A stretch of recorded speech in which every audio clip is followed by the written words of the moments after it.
Well, we have an update for you now on the efforts of a Newfoundlander who's trying to help his former interpreter escape Afghanistan. It's a story we've been following for the last few years, and there's still no help from government. Here now's Mark Quinn has the latest. When Canadian forces pulled out of Afghanistan in the summer of 2021, thousands of people who risked their own lives to help them were left behind. At the time, the federal government promised to bring those people to safety in Canada.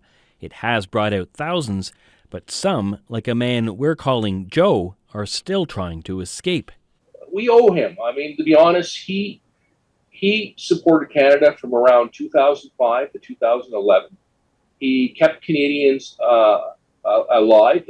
He was actually wounded in 2010 during a Taliban assassination attempt against him because he was supporting Canada.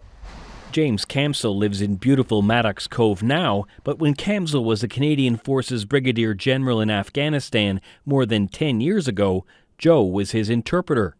In 2010, the Taliban shot Joe and told him he was targeted because he helped NATO forces. And since those forces left, the Taliban has been looking for Joe again, and he's been on the run.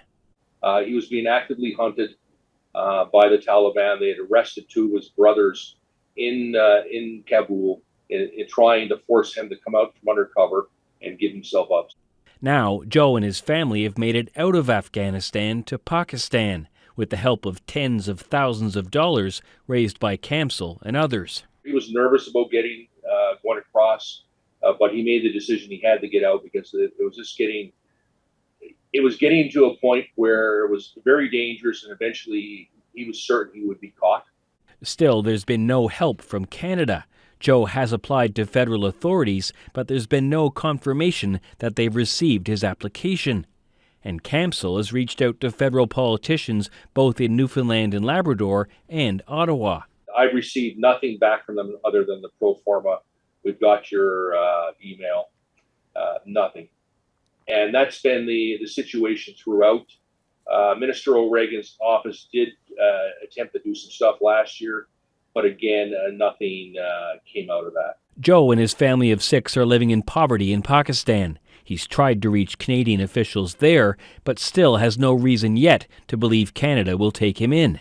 Despite all of this, Camsell says he's not giving up. Mark Quinn, CBC News, St. John's.